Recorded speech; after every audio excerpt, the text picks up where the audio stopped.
आज हम बात करेंगे उस एक्टर के बारे में जिसने अपने पीक पर अमिताभ बच्चन से लेके विनोद खन्ना सबको इनसिक्योरिटी में डाल दिया। जी हाँ, आज हम बात करने जा रहे हैं बॉलीवुड के मिथुन दा के बारे में।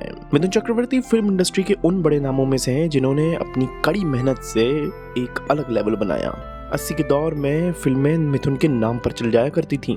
उनकी पॉपुलैरिटी का आलम तो ये था कि फीमेल फैंस की जुबान पर एक ही नाम रहता था, जिमी। हालांकि इस ऊंचाई को छूने के लिए उन्होंने काफी संघर्ष भी किया है। उन्होंने एक बार बताया था कि कैसे उनकी ये पूरी जर्नी एक गुलाब से भरा बिस्तर नहीं बल्कि चुनौतियों से भरी एक यात्रा थी। मिथुन चक्रवर्ती ने अपने करियर की शुरुआत मृग्या नाम की मूवी से करी थी जो 1976 में आई थी। इस मूवी के लिए ही उन्हें बेस्ट एक्टर का नेशनल फिल्म अवार्ड भी मिला। इसके बाद उनकी कई मूवीज आईं जो ब्लॉकबस्टर हुई, जिसमें डिस्को डांसर, सुरक्षा, सहस, वारदात, वांटेड, बॉक्सर, प्यार झुकता नहीं, प्यारी बहना, अविनाश, डांस जैसी कई मूवीज हैं। मिथुन जब पहली बार मुंबई में आए तो उनके पास रहने के लिए कोई जगह नहीं थी, यहाँ तक कि उनके पास में पैसे भी नहीं थे। अपनी जर्नी को याद करते हुए एक्टर ने 2022 में मेंस वर्ल्ड इंडिया को बताया कि मेरी यात्रा कोई गुलाबों का बिस्तर नहीं रही है।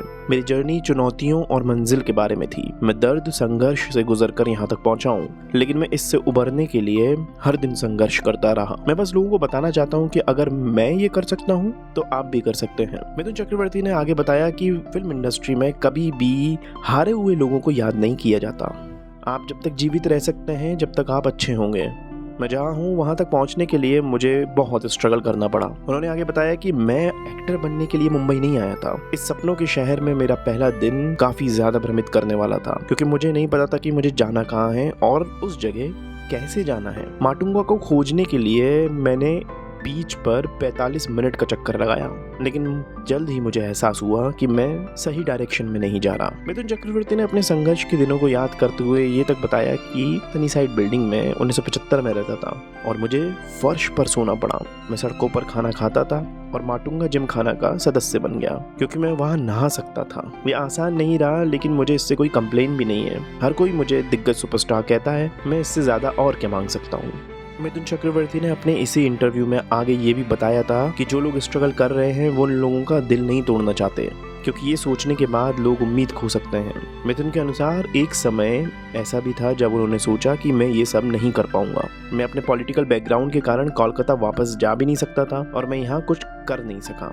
आपको हम बता दें कि मिथुन दा उन चंद फिल्मी सितारों में से हैं जिन्हें पहली फिल्म से ही नेशनल अवार्ड मिला हो। सांवले रंग के कारण उन्होंने कई बार रिजेक्शन झेला है, यहाँ तक कि इनकी पहली शादी भी 4 महीने में ही टूट गई।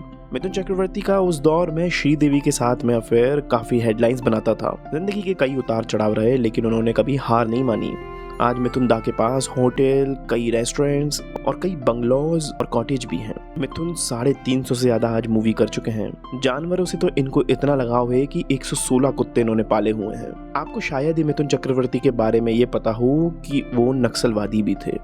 जी हाँ, उन्होंने स्कूलिंग के बाद केमिस्ट्री से ग्रेजुएशन किया। उस समय नक्सलवाद चरम पर था, तो कुछ लोगों की गलत संगत में मिथुन भी अपना परिवार छोड़कर एक नक्सल ग्रुप का हिस्सा बन गए थे। उस समय के कुख्यात नक्सलवादी रवि रंजन से मिथुन बहुत क्लोज थे। अब नक्सलियों को पुलिस पकड़ ही रही थी। जैसे ही पुलिस की कार्रवाई शुरू हुई तो मिथुन अपने साथियों के साथ अंडरग्राउंड हो गए और कई महीनों तक छिपे रहे। इसी बीच कोलकाता में मिथुन के बड़े भाई की करंट लगने से मौत हुई। भाई के गुजर जाने के बाद पूरी फैमिली अकेली रह गई, तो मिथुन ने लौटकर जिम्मेदारी अपने कंधों पर ली।